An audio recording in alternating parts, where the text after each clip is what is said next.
अरे Gopal, Gorakhpur district jail चल रहा है, जल्दी।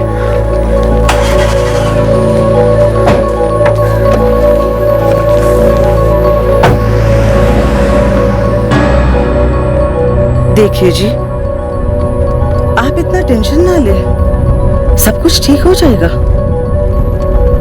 तकदीर सही गलत नहीं समझती सरोज, जो लिखा है वही होता है। हमें सिर्फ कर्म करते रहना चाहिए, बाकी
क्या गोमती बहन, अभी अभी साफ किया था, सब गंदा कर दिया। ये जगह चलने के लिए सफाई करने का इतना ही शौक है ना, तो दोबारा पोछा लगा ले, बार बार लगाती रहे। ये साली गोमती उछल मत, अगले हफ्ते तेरी बारी, पोछा तेरे हाथ में होगा। चलने वाले हम लोग, देखती हूँ तुझे।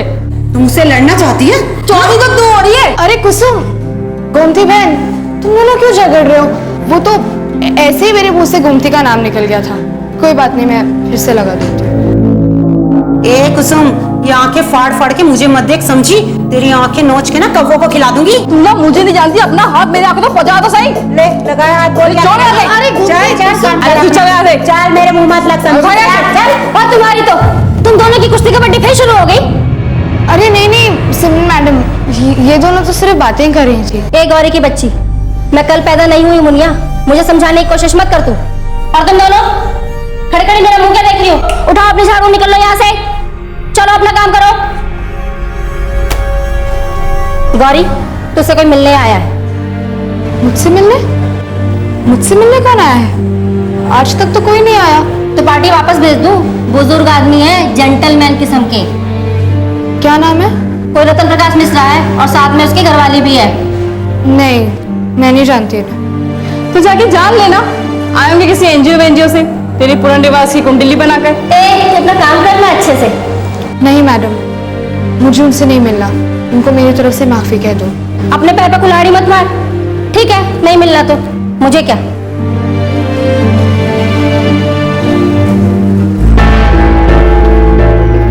सर, वो लड़की गौरी मिलने से मना कर रही है, कहती है उसे किसी से नहीं मिलना है। देखिए साहब, हम गौरी के साथ जबरदस्ती तो नहीं कर सकते कि वो आपसे मिले। तो क्या एक बार हम उसे अंदर जाकर मिल सकते हैं? देखिए, एक तो अंदर जाना मना है, और फिर लड़की भी मना कर रही है, तो अंदर बाहर बात तो एक ही हुई नहीं। वैसे काम क्या था मिश्रा जी? जी, हमने ये अखबार पढ़ा, इसलिए मिलने चले आए। इस रात की सुबह नहीं। ओह अच्छा अच्छा, ये रिपोर्टर विजय उपाध्याय, इसने हमारे जेल पर स्टोरी लिखी थी, और इस लड़की गौरी के बारे में काफी डिटेल से लिखा है। उसने गौरी के बारे में लिखा, इसलिए हमने सोचा कि क्यों ना उसे एक बार मिले। आपने मेरी बात का जवाब नहीं दिया है। क्यों मिलना चाहते हैं आप गौरी से?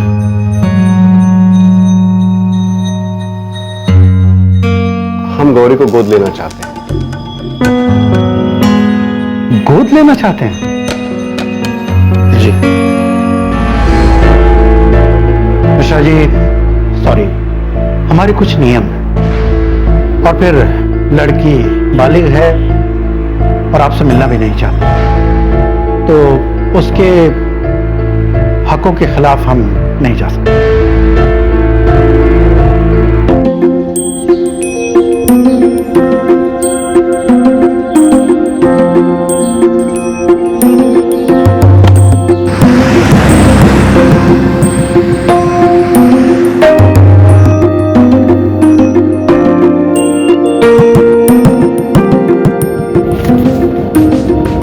इस आईएनएक्स के रिपोर्टर विजय उपाध्याय से मिलते हैं, शायद वो हमारी कुछ मदद करेगा।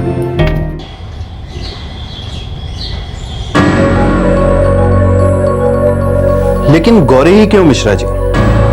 गोद लेना हो तो कई ऑप्शंस हैं आपके पास। शायद इसलिए क्योंकि मेरी पत्नी सरोज और मेरे दिमाग में एक ही बात एक ही समय आई।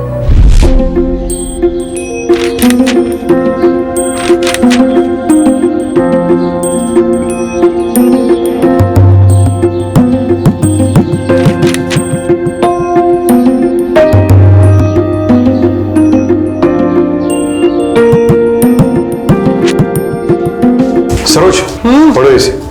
क्या है ये? अरे पढ़ो तो, ये देखो।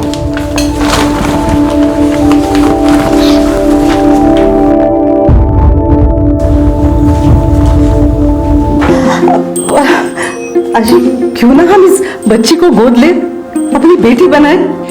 यही ख्याल मेरे मन में भी आया, इसीलिए तो तुम्हें पढ़ने दिया। मुझे मालूम था तुम्हें ऐसे लगेगा।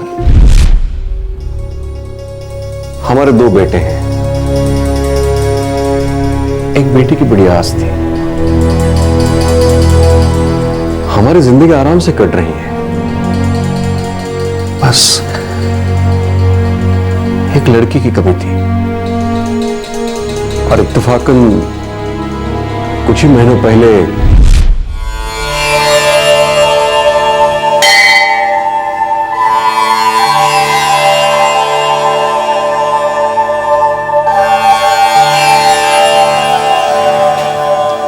हाथ दिखाओ यजमान, भविष्य में झांक कर देखिए श्रीमान। अरे नहीं नहीं पंडित जी, इस उम्र में क्या हाथ वाथ पड़वाना। किस्मत की कोई उम्र नहीं होती श्रीमान। शायद मेरी किस्मत में आपकी दक्षिणा लिखी हो और आपकी किस्मत में कोई चमत्कार। ये आपकी दक्षिणा। दक्षिणा हाथ दिखाने के बाद ली जाती है श्रीमान। बेटी की चिंता खाई जा रही है, लेकिन चिंता का कोई कारण नहीं है। बहुत जल्द एक बहुत ही बढ़िया रिश्ता आने वाला है। हमारी कोई बेटी नहीं है पंडित जी, पर हाँ दिल करता है कि एक बेटी हो। उसे हम लोग बहुत प्यार देते, उसे बहुत पढ़ाते लिखाते, उसे कामयाब बनाते, फिर उसकी धूमधाम से शादी होती।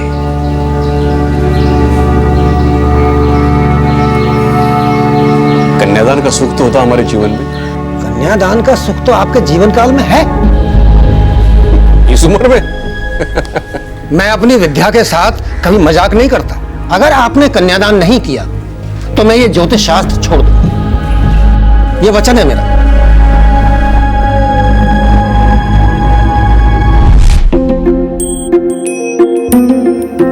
पता नहीं,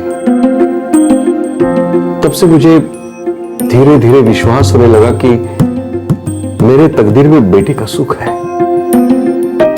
और जब मैंने गौरी की कहानी पढ़ी,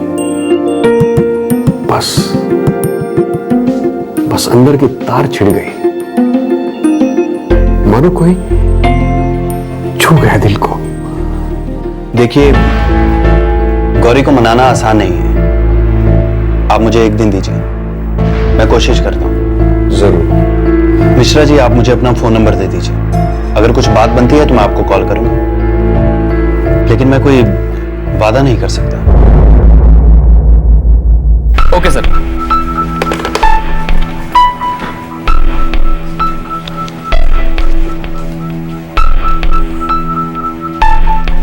मैं coming sir? Yes yes sir.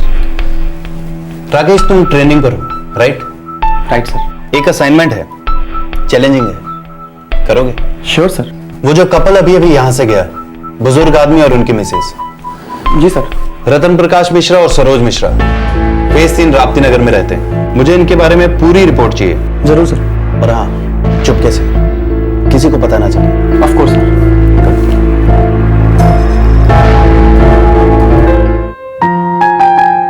तो क्यों नहीं मिले उन लोगों से? क्यों मिलूंगे उनसे? जानना पहचान और हम तुम्हारे मेहमान। अरे शायद तुझे अपना मेहमान बनाने आए हो सकता है भले इंसान हो। कौन भला और कौन बुरा कुसुम, किसी के बारे में कुछ नहीं कर सकते। और वैसे भी मैं भरोसा करना भूल चुकी हूँ। अबे ओ दादी माँ, कब से है यहाँ? 6 महीने।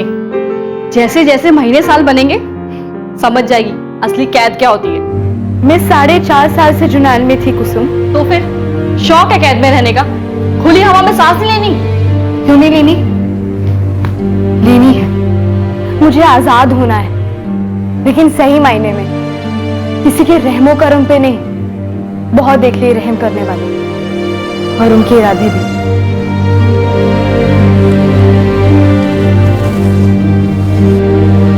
एक तरफ थी एक टीनेज लड़की जिसकी तकदीर दर्द और दगाबाजी की स्याही से लिखी गई थी, और दूसरी तरफ था एक बुजुर्ग जोड़ा जिनका विश्वास था कि अच्छा करो तो अच्छा होगा। अब सवाल यह था कि क्या नियति इन दो तकदीरों को मिलाने वाली थी? क्या गौरी की घायल किस्मत पर रतन प्रकाश और सरोज मिश्रा के प्यार का मलहम लगने वाला था? मैं कम इन सर। राकेश, आओ। कुछ मिला? Yes sir. बैठो। Thank you sir. Sir, Ratan Prakash और सरोज मिश्रा तो बहुत अच्छे घर के लोग हैं। अच्छे घर के लोग? ये अच्छे घर के लोग कैसे होते हैं राकेश? रतन प्रकाश मिश्रा का बैकग्राउंड डिफेंस का है। सिविल इंजीनियर थे फौज में, 10 साल मुंबई में नौकरी की, फिर सर 2000 में वो गोरखपुर लौटे, जहां से वो एक्चुअली बिलोंग करते हैं। और फैमिली? सर 2 लड़के हैं, बड़ा बेटा अखिल और उसकी वाइफ मीता बेंगलोर में रहते हैं, और सर एक 9 महीने का बच्चा भी है उनका। सर अखिल मिश्रा बेंगलोर की एक बड़ी कंपनी में सॉफ्टवेयर कंसल्टेंट है। और दूसरा बेटा? अंशुल मिश्रा।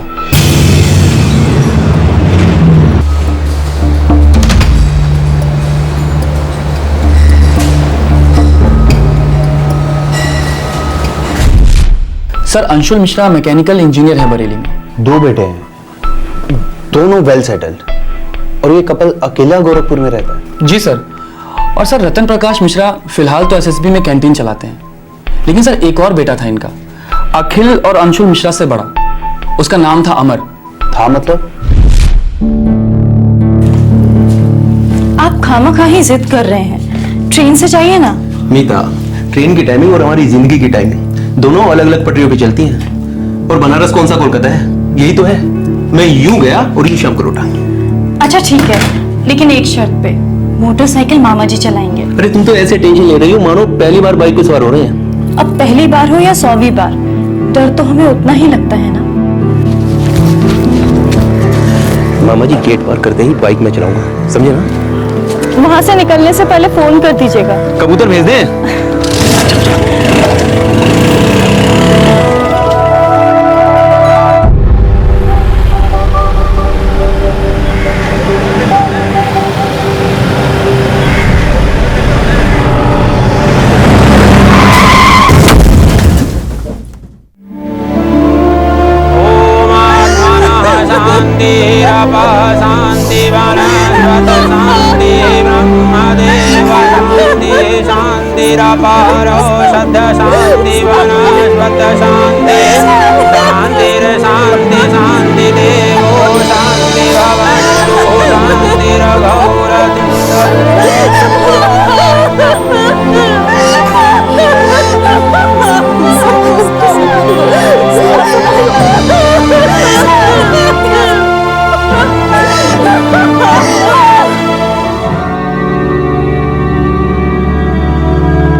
देवेंद्र जी, 1 साल हुआ आपकी बेटी और मेरे बेटे की शादी को।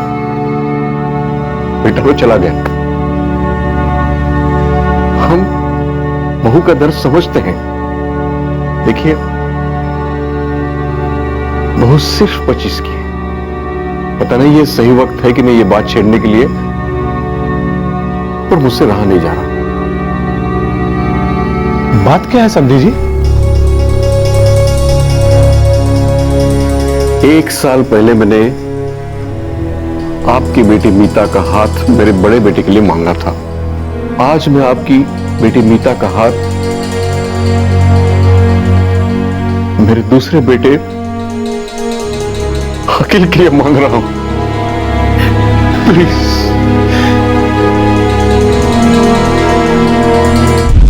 सर अमर की विधवा मीता ने अमर के छोटे भाई अखिल से शादी को हाँ कह दी। फिर ये रतन प्रकाश तो बहुत ही भले आदमी है सर, सोने का दिल है इनका। ये हमेशा अपने आसपास जरूरतमंद लड़कियों की पढ़ाई में या शादी में, चाहे आर्थिक मदद हो चाहे कैसी भी मदद हो, ये हमेशा करते आए हैं। अगर इतने ही नेक इरादे वाले लोग हैं तो फिर गौरी की तो लगता है किस्मत ही बदल जाएगी। गौरी? सर ये गौरी कौन है? अपने गोरखपुर जेल में कैदी है। सर ये रतन प्रकाश और गोरखपुर जेल का क्या संबंध है? दरअसल रतन प्रकाश इस गौरी को गोद लेना चाहते हैं। इस रात की सुबह नहीं? ओ ये सर, ये तो आपने उस लड़की पर स्टोरी की थी। दरअसल मैं जेल गया था किसी और स्टोरी के लिए। वहां मेरी मुलाकात इस गौरी से हुई और राकेश इसकी स्टोरी सुनकर मैं पूरी तरह हिल गया। ऐसी क्या स्टोरी है सर?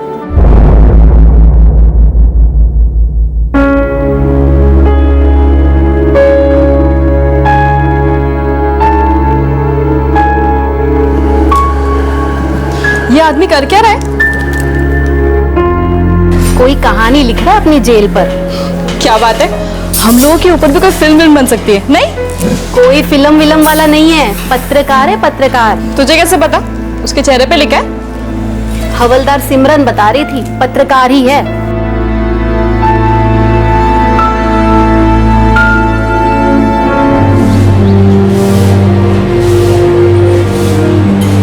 तुम्हारा नाम जान सकता हूं? तुम्हारा नाम जान सकता हूं? गौरी। गौरी, तुम्हारी उम्र तो काफी कम लगती है। कब से हो इस जेल में? 6 महीने। क्या मैं पूछ सकता हूं कि किस जुर्म में तुम्हें जेल हुई है? मैंने कोई जुर्म नहीं किया। तो फिर कोर्ट ने तुम्हें ऐसे ही जेल भेज दिया? देखो गौरी, बेझिझक बात करो। मैं यहां सबसे बात करता हूं, लेकिन कोई बात इधर से उधर नहीं करता।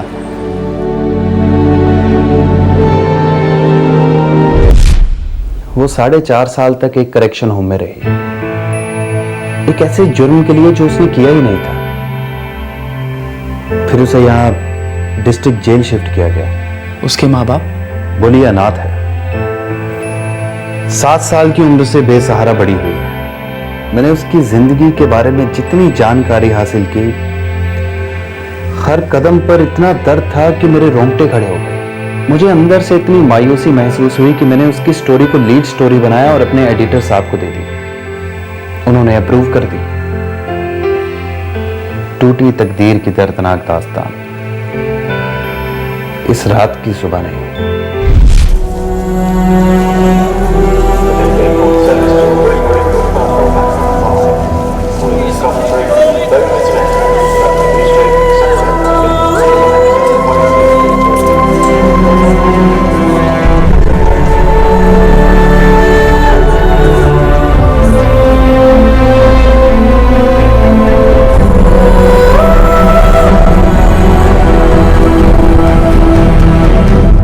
इस रात की सुबह नहीं, गौरी की कहानी थी। एक ऐसी कहानी जिसकी 3 तकदीरें थी। जन्म से 7 साल तक एक तकदीर, फिर 7 से 13 साल तक दूसरी तकदीर, फिर 13 से 18 की उम्र तक तीसरी तकदीर, और अब एक नई किस्मत गौरी की जिंदगी में दस्तक दे रही थी। फिर से एक बार जिंदगी का रुख कहीं और होने को था।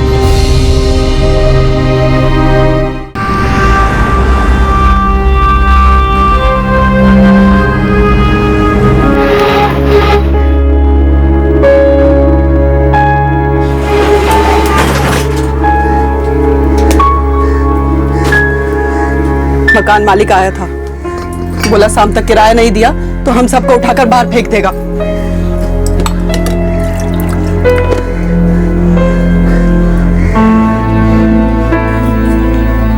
अब चुप रहने से कुछ होने वाला है क्या?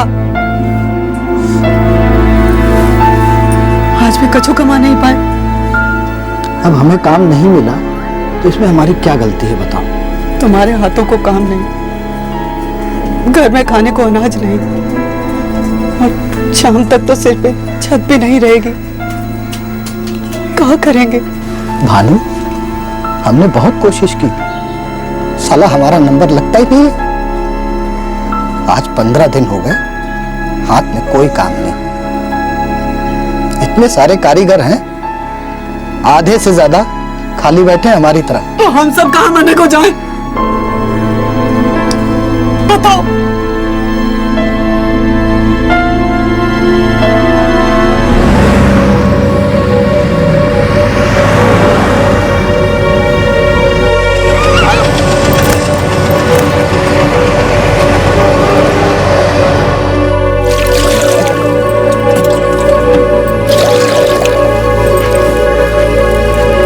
आज भी वही बोलोगे?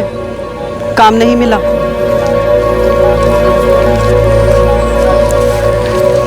भानु, मेरा एक दोस्त है, मैंने उससे बात की थी। वो कह रहा था कि उसके हाथ एक तगड़ा काम लगा है, यहीं होशियारपुर में। ये कहाँ पड़ता है? यहीं पंजाब में। वो कह रहा था खेती का काम है, मजदूरों की जरूरत है।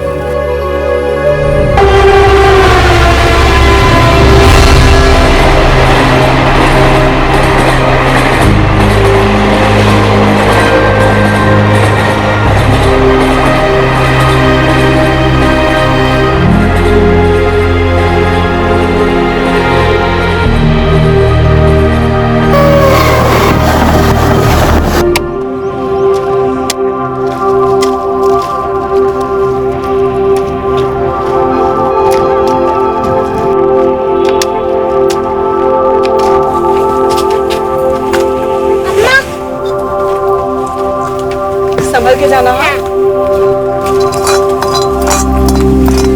गरीबी और लाचारी के दलदल में धंसा गौरी का परिवार उत्तर प्रदेश के मिर्जापुर से पंजाब के लिए रवाना हुआ, इस उम्मीद को लेकर कि शायद बच्चों को 2 वक्त की रोटी और एक छत नसीब होगी। पंजाब में उनकी अंधेरी किस्मत धीरे धीरे रोशन होने ही लगी थी कि तभी उन पर बदनसीबी का एक और कहर टूट पड़ा।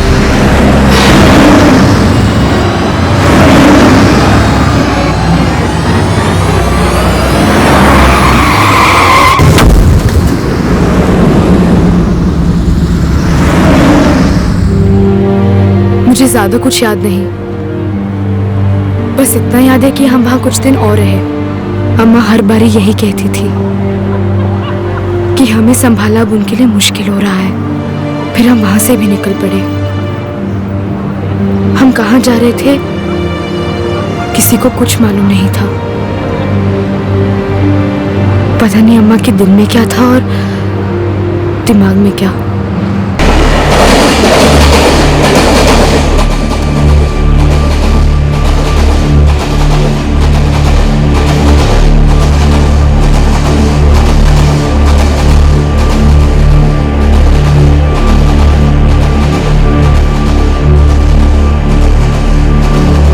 गौरी, मेरी बच्ची, माफ कर दे मुझे। मुझे नहीं पता इसके आगे हम कैसे जाएंगे।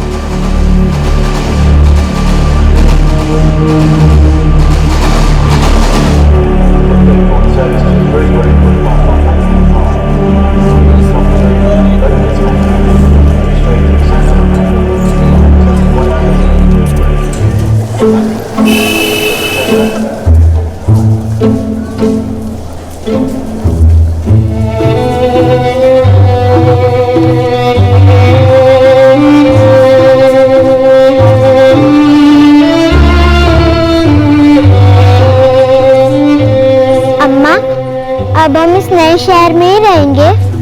पता नहीं, अब आ तो गए हैं, कितने दिन रहेंगे पता नहीं। सुन, तू यहीं बैठ, मैं पता करके आती हूँ कोई काम मिलेगा कि नहीं। तो यहाँ से हिलना मत, मैं तेरे लिए खाने के लिए भी लेकर आऊंगी। हाँ?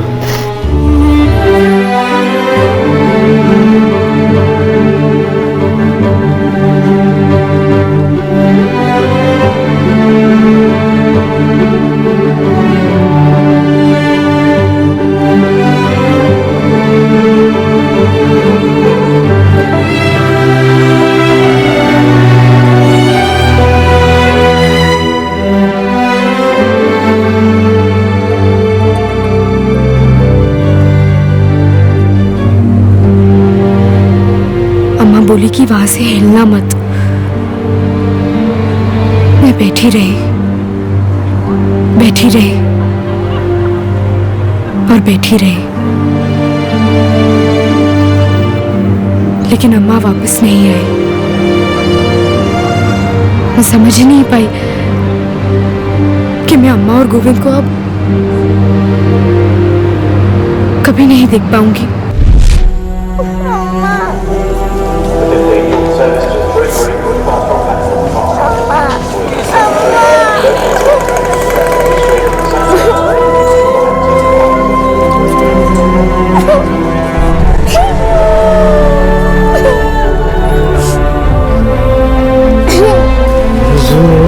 कदर नहीं तेरा के चलिए।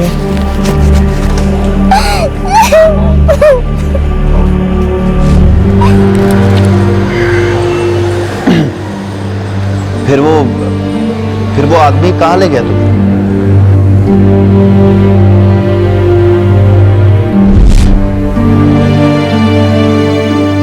गौरी समझ गई थी कि उसकी माँ उसे जानबूझकर छोड़कर गई थी। उसकी माँ को उसकी जरूरत ही नहीं थी। सर फिर क्या हुआ? वो जेल कैसे पहुंची?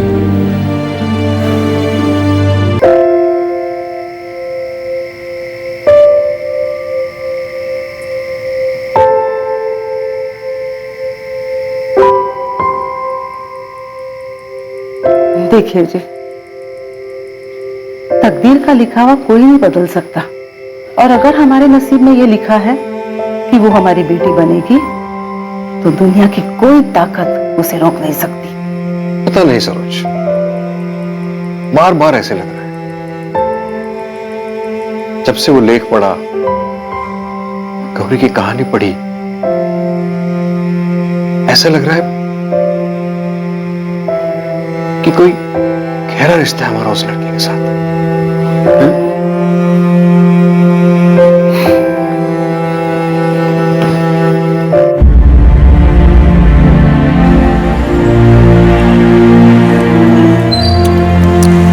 और खाएगी? तो शर्मा मत, शर्माने से किसी का भला नहीं होता। बल्लू एक और दे, अच्छे से घी डालना, बहुत देर लगा।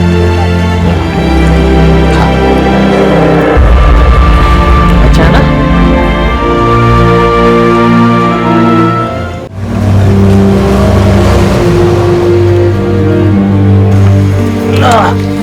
बैठ बेटा, आ रहा हूं।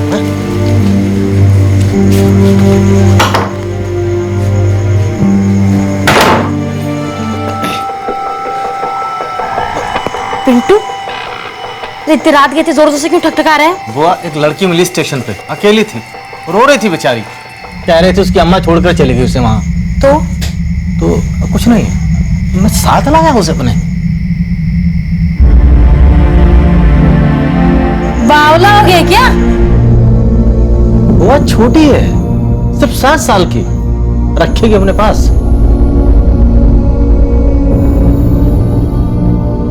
रखेगी का क्या मतलब हुआ? बुआ जी, मैं अकेला रहता हूँ, अगर अपने पास रखूंगा तो बवाल हो जाएगा। आप रख लो ना अपने पास, 2 बच्चे, खेलेगी उनके साथ। खेलेगी मतलब? खाएगी नहीं हैं? सोएगी नहीं, बीमार नहीं पड़ेगी, बड़ी नहीं होगी? नहीं, तूने क्या समझा मेरे घर को? धर्मशाला समझा है, अनाथाश्रम समझा है? 2 रोटी खाएगी तो 2 बाल्टी पानी भी तो भरेगी। जरा सोच, अगर गलत हाथ में पड़ गई तो क्या असर होगा बच्ची का?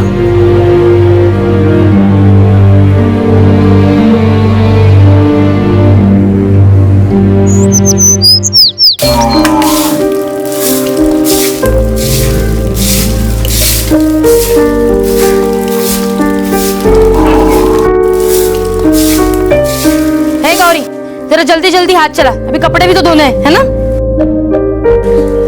सफाई से धोना, हाँ?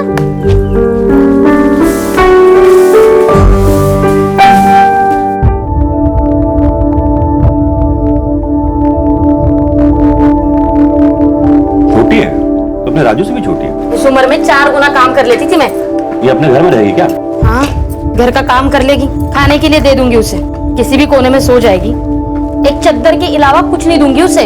अम्मा, क्या वो हमारे साथ खेल सकती है? दिन भर खेलोगे तो खाओगे क्या? है बात करते हो, वैसे भी मूर्ख बनते जा रहे हो पढ़ाई के मामले में। कोई खेलना मिलना नहीं, समझे तुम दोनों? भी ना, बच्चे बचपन में नहीं खेलेंगे तो क्या जब बूढ़े हो जाएंगे तब खेलेंगे। और ये बताओ, वो लड़की क्या दिन भर घर में काम ही काज करती रहेगी, खेलेगी कूदेगी नहीं क्या? सुनो जी, आप ना उसके बारे में कुछ मत बोलना, उसके बारे में सब कुछ मैं तय करूंगी। वैसे भी पिंटू ने ये बहुत बड़ा बोझ डाल दिया है सर पर, पता नहीं कहाँ से आई है, कल कहाँ जाएगी। फालतू का ना लाड़ प्यार दिखाने की जरूरत नहीं है, समझे?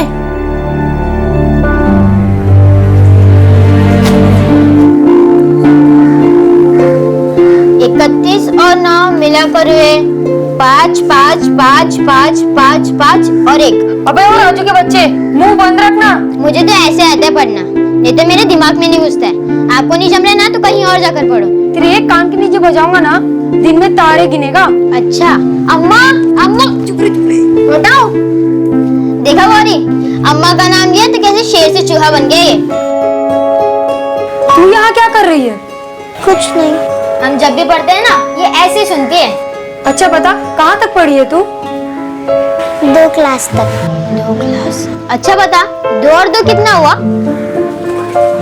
4। अरे वाह, इतना आता तुझे, आगे पढ़ेगी? ठीक है, तो आज से मैं तेरा मास्टर और तू मेरी स्टूडेंट। लेकिन मैं फ्री में नहीं पढ़ाऊंगा, तुझे मेरे काम करने पड़ेंगे। बोल, मंजूर है?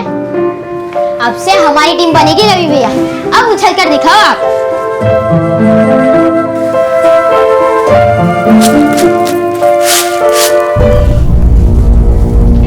अरे वाह, तू तो लिख भी लेती है। क्या हो रहा है? अम्मा, गौरी को ट्यूशन दिया जा रहा है। अम्मा आपको पता है गौरी दूसरी क्लास तक पढ़ी है। 2 थप्पड़ खाए बगैर चैन नहीं आएगा तुझे, हाँ? दूर हो जाओ उससे। चल इधर, इधर आ।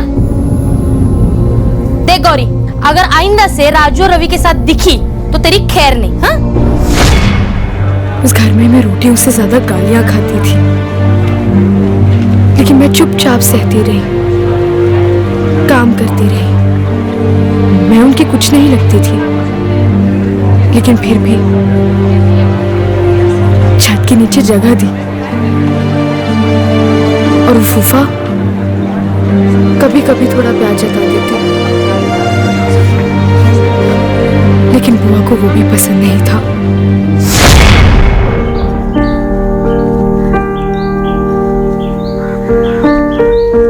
ए गौरी, यहाँ यहाँ यहाँ, ये देख, तुम्हारे लिए नया कपड़ा लाए हैं, ये ले ले। अरे ले ले, अरे ले ले बिटिया, देख जब से आई है तब से एक ही जोड़ कपड़ा पहने हुए। ले ले ले ले ले ले बेटा, ले ले ले। शाबाश बिटिया, शाबाश शाबाश। चल, कपड़े किसको पूछ के लाए? अरे उसकी हालत बता रही थी कि उसे कपड़े चाहिए, वही पुराने और गंदे कपड़े पहनते पहनते अगर कोई बीमारी मारी लगी तो हम लोग को लेने के देने पड़ जाएंगे। उल्लू तो ना आप हमें अगले जन्म में बनाई है। बात कर, इतना प्यार आ रहा है ना, अपने बच्चों पे जताइए जरा। वैसे भी उसे मैं इनके पुराने कपड़े देने ही वाली थी। अम्मा वो लड़की है, पैंट शर्ट थोड़ी ना पहनेगी। तो ना चुपचाप खाना खा ले, मैंने एक दूंगी खींच के। बाबा, ये लोग खींच के क्यों देते हैं? ऐसा लग रहा है जैसे कोई रस्सी खींच रहे हो। देख मैं बताता हूँ, ये है हाथ, ये खींचा और ये लगाया, तो ये उसको खींच के लगाना। समझे क्या भैया? बोलने से पहले ना कुछ सोचा करो। अम्मा, आपको पता है ये राजू का बच्चा है ना, गौरी के साथ बाहर खेलने जाने की बातें कर रहा था। देख राजू, अगर फिर से उस गौरी के साथ खुसुर फुसुर करता हुआ दिखाई दिया ना, तुझे रेलवे स्टेशन छोड़ के आऊंगी। अम्मा, आप है ना मुझे उल्लू अगले जन्म में बनाना। आपको क्या लगता है आप मुझे छोड़ोगे तो क्या मैं वापस नहीं आऊंगा? यू घर ढूंढूंगा, यू। चल खाना खा ले चुपचाप।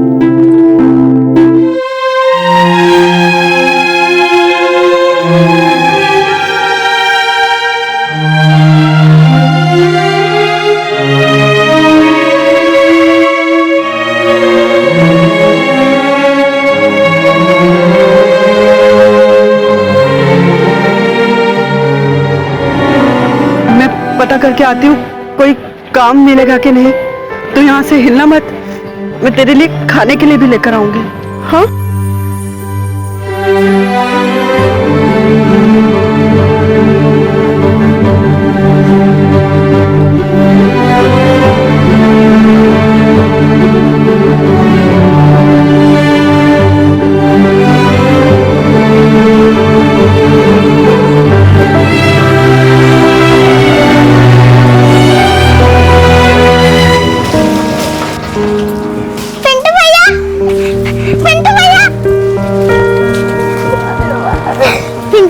अम्मा आई थी?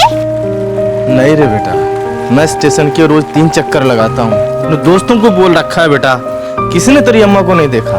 मैंने बोल दिया जो देखेगा ना सबसे पहले अम्मी बताएगा। पिंटू भैया, मुझे अम्मा और गोविंद की बहुत याद आती है। याद करने के बजाय भूलने की कोशिश कर, आराम मिलेगा। तेरी अम्मा अब कभी नहीं आएगी, ये बात समझ ले तू। अरे बेटा, रो क्यों रही है? बुआ क्या खुश नहीं है क्या?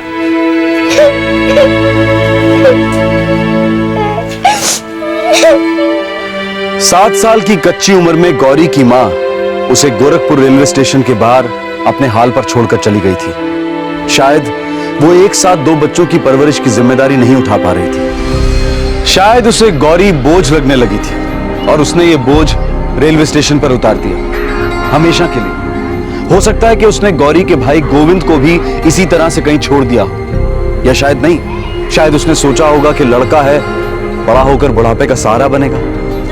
गौरी के लड़की होने के कारण उसे त्याग दिया गया था।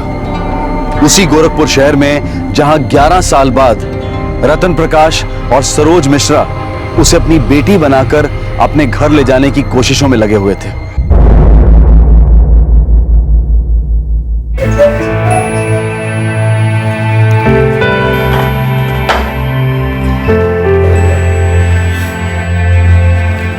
बाबूजी, आपका और माँ का इरादा बड़ा नेक है, लेकिन अगर लड़की नहीं आना चाहती तो उसे फोर्स तो नहीं कर सकते ना।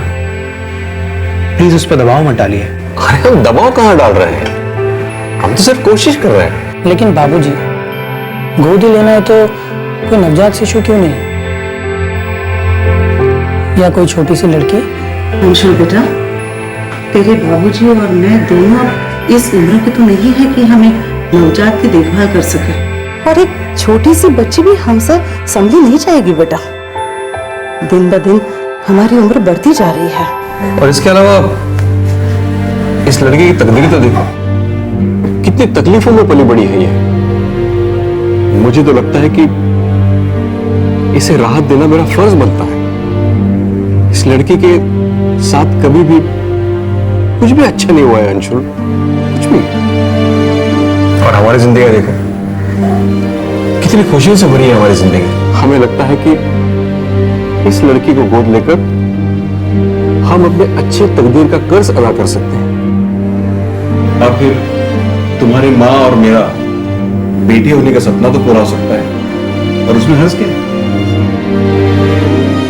मुझे पूरा भरोसा है। वो कहते हैं ना, जब भी कोई चीज तुम्हें दिल से चाहिए और तुम्हारे इरादे नेक हैं, तुम्हारा दिल उस चीज में है, तो सारा ब्रह्मांड एक होकर तुम्हारा सपना पूरा करता है।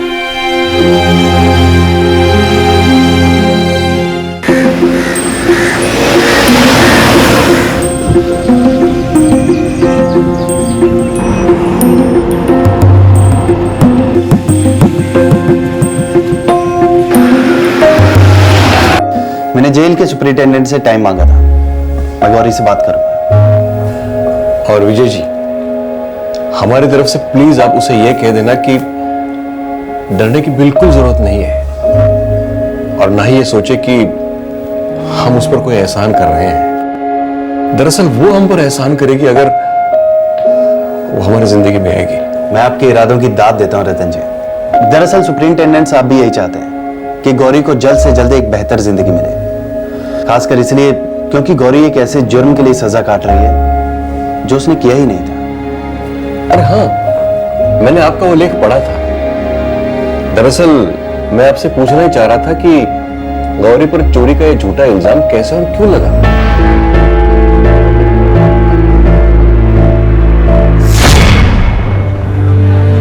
तो 7 से 13 साल तक तू पिंटू की बुआ के साथ रही, उनके घर में, पर उसने कभी तुम्हें अपने घर का सदस्य नहीं माना? जी नहीं, नहीं माना। लेकिन मुझे कोई गुस्सा नहीं है। उन्होंने तो मेरी जान बचाई, मुझे अपने यहाँ रख लिया। लेकिन उन्हें डर भी था कि मैं चिपक जाऊंगी उस घर से, हक जताने लगूंगी। मैं तो हमेशा वहां से निकल जाना चाहती थी, लेकिन कहाँ जाती, क्या करती? कोई नहीं था, कोई सहारा नहीं था। तो पिंटू की बुआ ने तुम्हें कभी घर से नहीं निकाला? नहीं निकाला, क्योंकि उन्हें डर था कि दुनिया उंगली उठाएगी उन पर। मैं पूरे 6 साल वहां रही। अच्छा गौरी, सच बताना, क्या तुमने वो गहने चोरी किए थे?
बाहर गई थी। आज के सारे काम कर दिए मैंने। बड़ी मेहरबानी हो गई। अब सारे काम हो गए तो आवारागर्दी करोगे बाहर जाके? बोल, किस लड़के के साथ बाहर गई थी? किसी के साथ नहीं बुआ, बस स्कूल वाले रास्ते पे बैठी थी। बैठी थी? क्यों? बस यूं ही। मुझे ना स्कूल देखना बहुत अच्छा लगता है। बुआ, अगर मेरे सारे काम सुबह ही निपट गए तो मैं स्कूल जा सकती हूँ। स्कूल जाएगी तू? हाँ? बड़ा पर निकल आया मेरी परी के। स्कूल जाएगी, उसके बाद कॉलेज, कलेक्टर नहीं बनेगी क्या? सुन, बता दे रही हूँ, कहीं स्कूल वूल नहीं जाना है। चल घर में बैठ, चल। बुआ, मैं घर बैठे बैठे क्या करूँगी? मेरे सारे काम फटाफट हो जाते हैं और फिर मैं घर बैठे बैठे उब जाती हूँ। घर से उब गई है? हाँ? अरे 6 साल पहले जब तुझे इस घर में रखा था ना, तब घर ही नहीं था तेरे पास, तब सहारा ना दिया होता ना, तभी रेलवे स्टेशन पे भिखारिन की तरह भीख मांग रही होती, या फिर कोई उठा के ले जाता, गंदे धंधे पे बिठा देता तुझे। शुक्र मान मेरे भतीजे पिंटो का कि जो मेरी गोद में डाल के गया। अरे तुझे तो रोज सुबह उठ के मेरे पैर छूने चाहिए। नई जिंदगी दी है मैंने तुझे। अरे क्या हुआ री? काहे गुस्सा कर रही हो? जब देखो तब उस पर बरसती रहती हो बस। क्या हुआ? अगर मैं नहीं बरसी ना तो कल किसी लड़के के साथ मुंह काला करके आएगी। पूरा शहर गालियां बरसाएगा हम पर, पत्थर बरसेंगे हमारे घर पर। क्या बकवास किए जा रही हो? फालतू गुस्सा हमेशा तुम इस मासूम पे निकालती रहती हो। 6 साल से रह रही है ना हमारे साथ। जैसे हमारे लिए रवि है, जैसे हमारे लिए राजू है, वैसे ये गौरी भी है। खबरदार, खबरदार, इस लड़की की बराबरी मेरे लड़कों के साथ की तो इसका इस घर पे कोई हक नहीं है। ये यहाँ की नहीं है।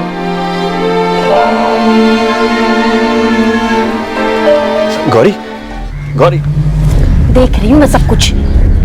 जब से उम्र की हुई है ना, तब से बहुत ज्यादा तरस आ रहा है ना उस पर। ये अपनी बकवास बंद कर, समझी? ये गंदी तरह से ना तो सब पे शक करना बंद कर दे।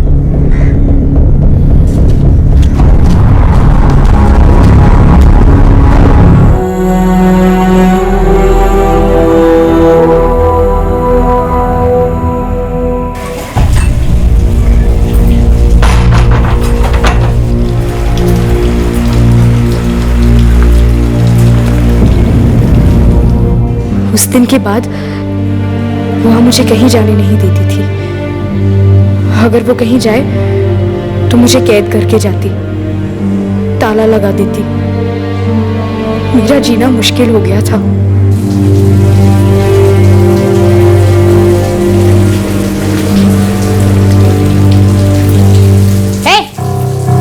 इधर आ, जल्दी इधर आ। क्या कर रही है? हाँ? क्या कर रही? तू बाहर जाती है ना चोरी छुपे? ये किसी बदमाश लड़के ने लाके दिया है ये। फूफा जी ने दिए। अजी सुनते हो? अरे सुनो, दिन भर दिन बुआ जी मुझसे और नफरत करने लगी। उन्हें मुझे देखकर घिन आती थी और वो मुझे जलील करने का एक भी मौका नहीं छोड़ती। हाँ, कहाँ हो गया? काहे चिल्ला रही है इतनी दूर से? ये लड़की कह रही है कि आपने ये पकोड़े ला कर दिए इसे। अरे हाँ, बरसात हो रही थी तो कुछ पकौड़े खरीद के ले आए थे, सबके लिए अंदर मेज पे रखे हैं। कहाँ हो गया? दे दिया तो? वैसे खाना नहीं देती क्या? तो खास उसके लिए क्यों? इसमें खास की क्या बात है? कह रहे ना सारे घर के लिए लाए हैं। ये इस घर की नहीं है। तो पगला गई हो का? ए राजू, रवि, सो जाओ। हाँ, क्यों जताते हो लड़की पे इतना प्यार? क्योंकि तुम इतनी नफरत करती हो उससे। बड़ी मासूम लगती है ना आपको? आंखें देखिए उसकी, चोर डकैत जैसी लगती है। हद करती हो तुम भी, तो फिर लाई क्यों थी तुम उसको इस घर में? घर का काम करने के लिए। तो घर का काम तो करती है ना वो हम देखते हैं कि अच्छे से ही करती है, लेकिन तुम्हारे दिल में उसके लिए जरा सी भी इंसानियत नहीं है। प्यार तो दूर की बात है। हाँ हाँ, मैं ही तो डायन हूँ। आप सब लोग तो पता नहीं क्या वो पीर फकीर पड़े ना। नहीं, मैं बता रही हूँ, ये जो बात कर रहे हैं ना आप, इंसानियत और पता नहीं क्या लाड़ प्यार की, एक दिन ये लड़की ना सबको ले डूबेगी। ऐसा चूना लगाएगी ना फिर हो जाएगी। याद करोगे? पर मैं ऐसा होने नहीं दूंगी। बुआ ने तो तय कर लिया था कि मुझे उस घर से निकालेगी। अपने आप से निकालने की हिम्मत नहीं हो रही थी उनकी, लेकिन हाँ, अगर एक बार कह देती कि गौरी जा, तो शायद मैं खुद ही निकल जाती। डर डर के ही सही, लेकिन निकल जाती।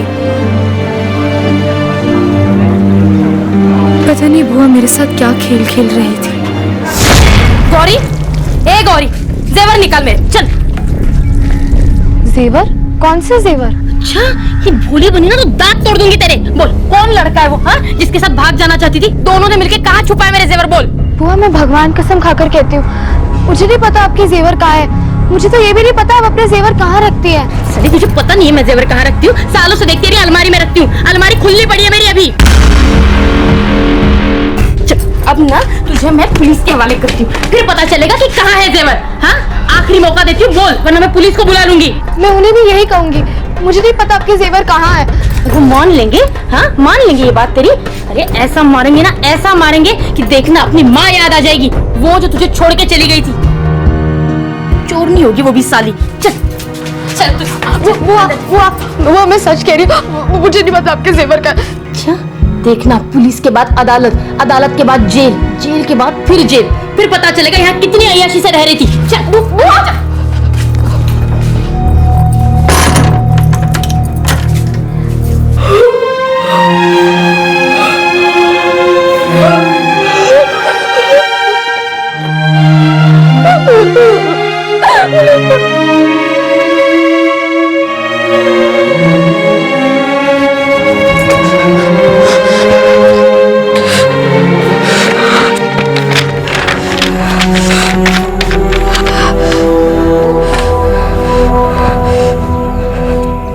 मुझे बहुत डर लग रहा है,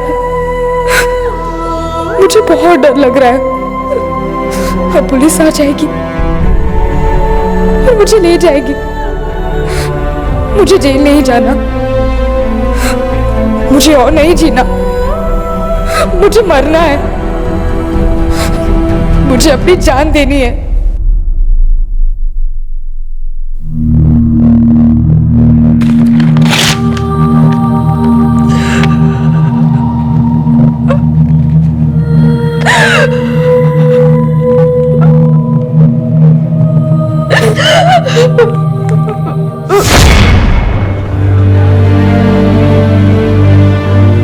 तो वो जेवर तुमने नहीं चुराए?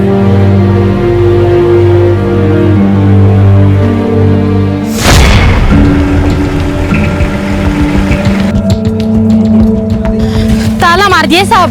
चलिए, चोरनी भाग न जाए कहीं। हाँ जी, आइए आइए। मैं तो कह रही हूँ ऐसी चोरनी को ना बहुत लंबी सजा मिलनी चाहिए। कम वक्त मार ली। ये ये रही साहब, पूछिए इससे।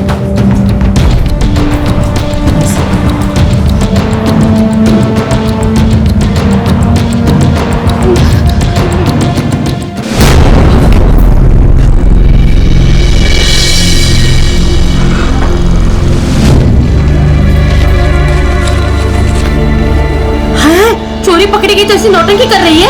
साहब, मैंने कोई चोरी नहीं की है। सर, अंदर अलमारी खुली पड़ी है। देख लड़के, अभी यहीं बता देगी तो सबके लिए अच्छा होगा, खासकर तेरे लिए। मैं भगवान की कसम खाकर कहती हूँ साहब, मैंने कोई चोरी नहीं की है। इसकी जान पहचान की कोई है जिसे इसने जेवर दिए होंगे? साहब, पूरा दिन तो बाहर मटर गश्ती करती है, पता नहीं किस किस से मिलती है। मुझे तो लगता है एक लड़के के साथ इसका चक्कर चल रहा है। नहीं, ये सच नहीं है। मैं बाहर नहीं घूमती। मैं फूफा जी, बुआ, राजू, रवि के अलावा और किसी को नहीं जानती। ये अपनी चीजें कहाँ रखती है? हमें तलाशी लेनी होगी। अंदर वाले कमरे में, मैं दिखाती हूँ। ना, तुम बाद में छानबीन करो। चलो साहब, इधर आइए। तुम इस कमरे में देखो। ये रहा साहब, उसका सामान। तलाशी लो।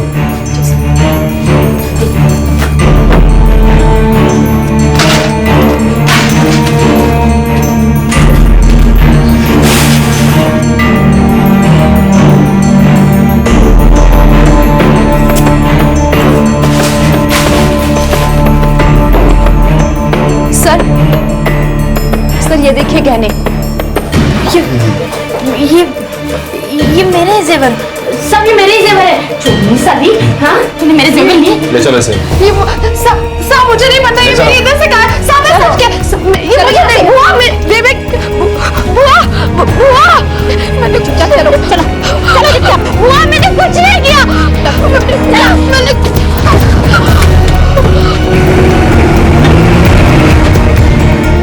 सविता के घर चोरी करने के चार्जेस पर गौरी को कस्टडी में लिया गया था, लेकिन गौरी बार बार यही कहती रही कि उसने वो चोरी नहीं की थी। लेकिन सविता के लिए ये एक सुनहरा मौका था गौरी से पीछा छुड़ाने का। जिस समय यह हादसा हुआ उस वक्त गौरी सिर्फ 13 साल की थी और अब उसकी तकदीर ने एक बार फिर रुख बदला।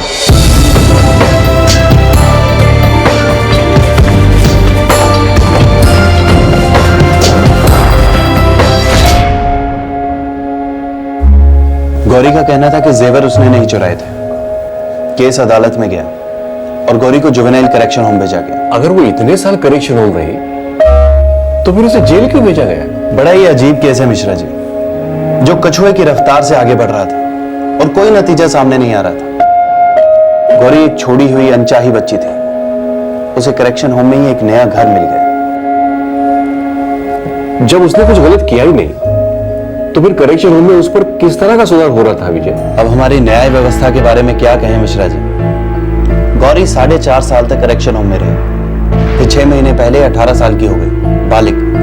अब उसे वहां तो रख नहीं सकते थे तो यहां भेज दिया, डिस्ट्रिक्ट जेल।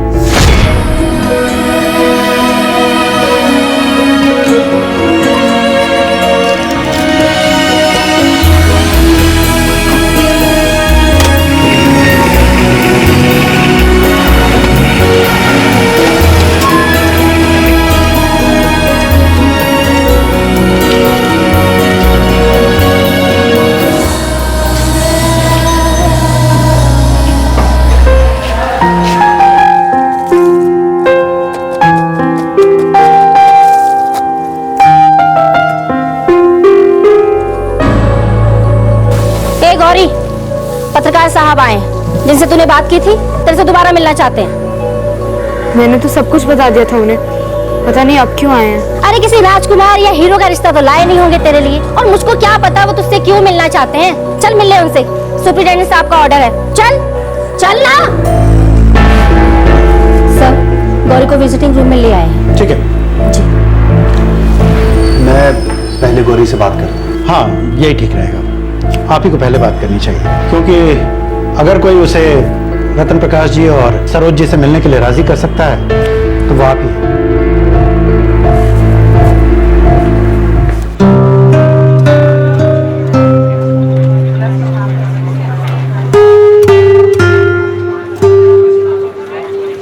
गौरी, कल तुमसे मिलने के लिए 2 बुजुर्ग आए थे, तुम मिली क्यों नहीं? सर मुझे किसी से नहीं मिलना। गौरी, वो तुम्हें गोद लेना चाहते हैं। मैं पता करके आती हूँ, कोई काम मिलेगा कि नहीं। तो यहाँ से हिलना मत, मैं तेरे लिए खाने के लिए भी लेकर आऊंगी। हाँ,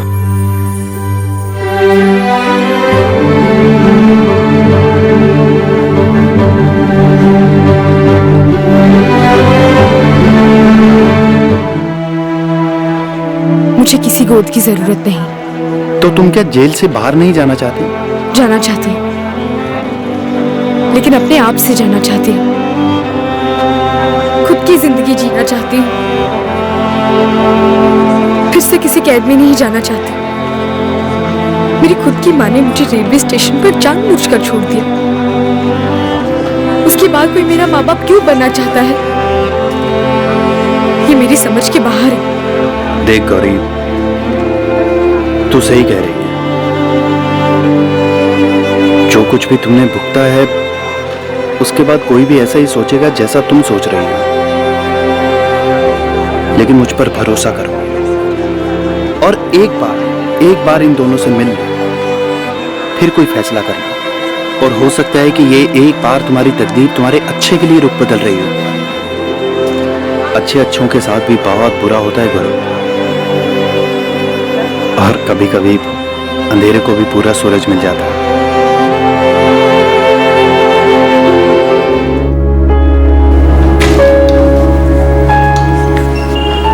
हाँ विजय जी, मैंने गौरी से बात की। वो गोद लेने वाली बात के लिए अभी राजी नहीं है, लेकिन हाँ, वो आप दोनों से एक बार मिलने के लिए तैयार है।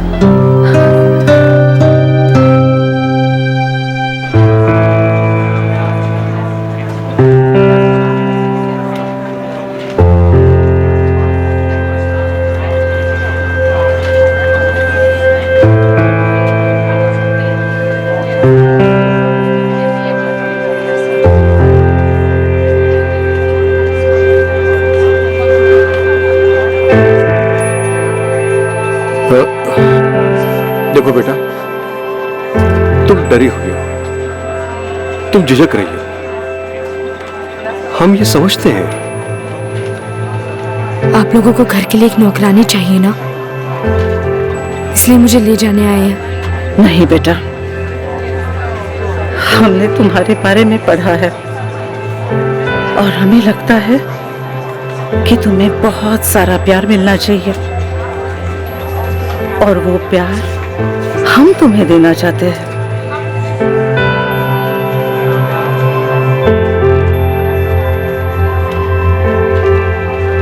देखो, काम तो तुम्हें करना पड़ेगा, बहुत सारा काम, लेकिन एक बेटी की तरह, नौकरानी की तरह नहीं। हम तो चाहते हैं कि तुम हर वो काम करो जो तुम चाहती हो, जो कुछ भी तुमने चाहा। और जब तुम्हारा दिन खत्म होना,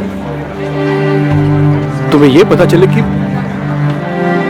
आज तुम्हें अपने घर वापस लौटना है, जहां तुम्हारे बूढ़े माँ बाप इंतजार कर रहे हैं। वो ये जानने के लिए बेकरार है कि तुम्हारा आज कैसे गुजरा, तुम कल क्या करना चाहते हो, जिंदगी में तुम क्या बनना चाहते हो बेटा? पता नहीं। एक काम करते हैं, हम लोग घर चलते हैं, आराम से बैठेंगे, खूब सोचेंगे कि तुम क्या कर सकती हो, क्या करना चाहती हो। हमारे 2 बेटे हैं, तुमसे काफी बड़े, तुम्हारे 2 बड़े भाई जो अपनी छोटी बहन का इंतजार कर रहे हैं। चलोगी ना अपने घर? सच कहूं, सारा जेल खुश हो जाएगा अगर गौरी को कोई अच्छा घर मिल जाए और वो अपनी जिंदगी में कुछ कर पाए। और अगर आपके जैसे माता पिता हों तो कहना ही क्या। सर, क्या हम गौरी को आज ही घर ले जा सकते हैं? अब जब गौरी राजी हो गई आपके साथ चलने के लिए, तो हमारी तरफ से तो हरी झंडी है मिश्रा जी, पर कुछ प्रोसीजर्स हैं। कैसे प्रोसीजर्स? गौरी एक अंडर ट्रायल है, और उसे यहाँ से बाहर जाने के लिए डिस्ट्रिक्ट मजिस्ट्रेट साहब की बेल की जरूरत होगी। मैं वो सब कुछ करने के लिए तैयार हूँ जो जरूरी है। मैं जमीन आसमान एक कर दूंगा सर। मिश्रा जी, हम भी यही चाहते हैं कि गौरी जल्द से जल्द आपके घर की रौनक बन जाए। Thank you sir, thank you so much.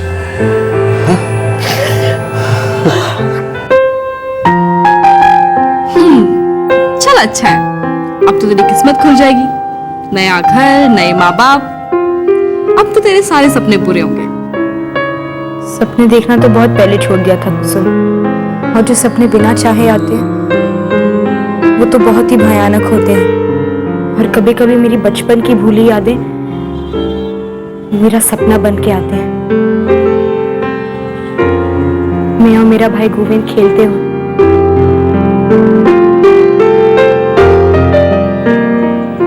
पर वो तो बस एक सपना है, बस एक सपना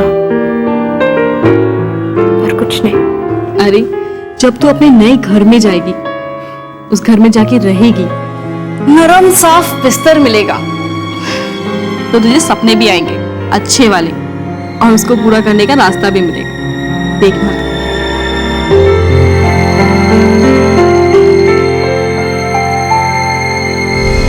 नियति का उतार, नियति का चढ़ाव।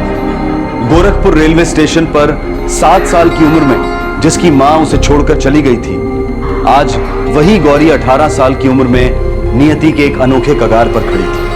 रतन प्रकाश और सरोज मिश्रा की दरियादिली से प्रभावित होकर सारा गोरखपुर प्रशासन तकदीर के मिलाए इन माँ बाप और बेटी को एक करने में लग गया।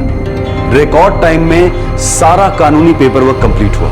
सारे शहर में खुशी की लहर दौड़ रही थी। लोग गदगद हो रहे थे कि गौरी बदनसीबी की डुबकियां खा खाकर आखिरकार अब प्यार और ममता की गहरी सांसें लेने वाली थी। उसे एक ऐसी जिंदगी मिलने जा रही थी जिसकी वो हकदार थी। गौरी की रजामंदी के 2 दिन बाद उसे जेल से निकालकर रतन प्रकाश और सरोज मिश्रा के घर ले जाया गया।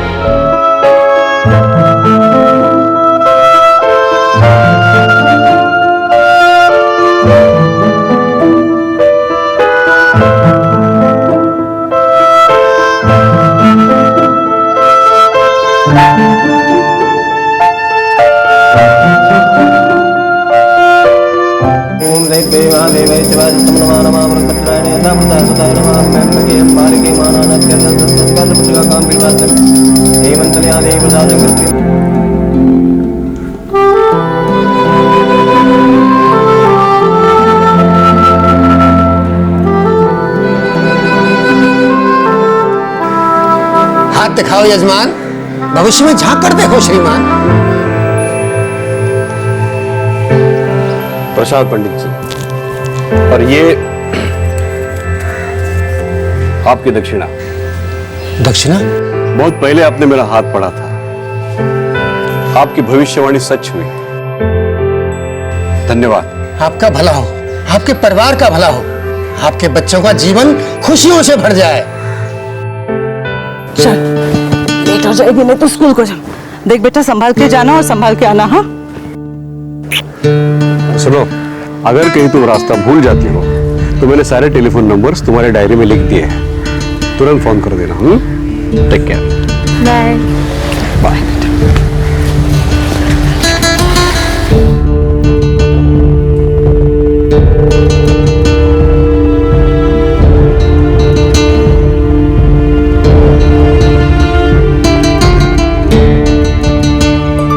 गौरी को अब एक नया घर मिल गया है, एक नई जिंदगी शुरू हो गई है उसकी, और वो अपने नए घर और परिवार में अच्छी तरह से घुल मिल गई। हम आपको बता दें कि हमारे सभी केसेस की तरह ये केस भी सत्य घटना पर आधारित है, जो हाल ही में गोरखपुर उत्तर प्रदेश में हुआ था। क्राइम पेट्रोल की टीम उस परिवार से मिली जो अब एक बेटी के घर आ जाने से अपने परिवार को पूरा महसूस कर रहा है।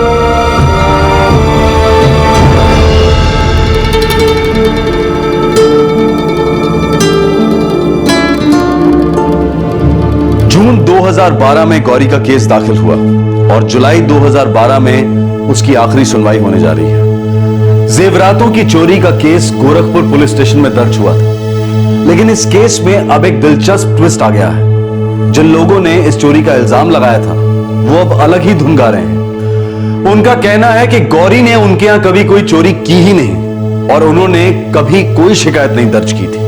प्रशासन को पूरा भरोसा है कि गौरी का केस रद्द किया जाएगा और खुदा ना खास्ता अगर उसे सजा होती भी है तो वो सजा उन सालों से काफी कम होगी जो Gauri already as under trial भुगत चुकी है। 5 साल करेक्शन सेंटर में और 6 महीने गोरखपुर जेल में। क्राइम पेट्रोल गोरखपुर के इस बुजुर्ग जोड़े को तहे दिल से सैल्यूट करता है, उनके परिवार वालों की सराहना करता है और गौरी को खुशियों से भरी जिंदगी की शुभकामनाएं देता है। गौरी अब स्कूल जाने लगी है, उसका दाखिला 9वीं कक्षा में हुआ है। रतन प्रकाश और सरोज की इच्छा है कि गौरी खूब पढ़े और काबिल बने। उन्होंने तय किया है कि वो गौरी की शादी उसके 25 साल के हो जाने के बाद ही करेंगे। गौरी अपने नए घर में बहुत खुश है। आखिरकार उसे वो सुकून मिला जिसके लिए वो जिंदगी भर तरसती रही। आज के समय में जब आए दिन बच्चियों की गर्भ में हत्या के केसेस बढ़ती तादाद में सामने आ रहे हैं, गौरी की ये कहानी निराशा को मात देती है। बेटी के गम को दूर करने के लिए एक वेल सेटल्ड जोड़ा एक लड़की को गोद लेता है। ये एक ऐसी लड़की है जिसकी गरीबी से पीड़ित मां ने उसे त्याग दिया था और पनाह देने वाली औरत ने उसे ढेर सारी यातनाएं दी जो आखिर में उसे जेल ले गई। गौरी एक ऐसी जिंदगी जी रही थी जहां उम्मीद दस्तक देना भूल गई थी। एक मशहूर गाने के बोल हैं, and in the end the love you take is equal to the love you give. Gorakhpur के इस जोड़े जितनी हिम्मत और ताकत हम सब में शायद ना हो। गोद लेना एक बहुत बड़ा फैसला है, लेकिन अगर हम अपनी सोसाइटी के लिए कुछ करना चाहते हैं, फीमेल चाइल्ड के लिए कुछ करना चाहते हैं और करते हैं, तो ये दुनिया बेशक एक बेहतर दुनिया बन सकती है। अगर आप सच्चे दिल से कोई नेक काम करने की ठान लें तो सारा ब्रह्मांड, सारी कायनात उसे पूरा करने में आपका साथ देती है। इस तरह के और भी एपिसोड देखने के लिए हमारे चैनल को सब्सक्राइब करें और बेल आइकन दबाना ना भूलें।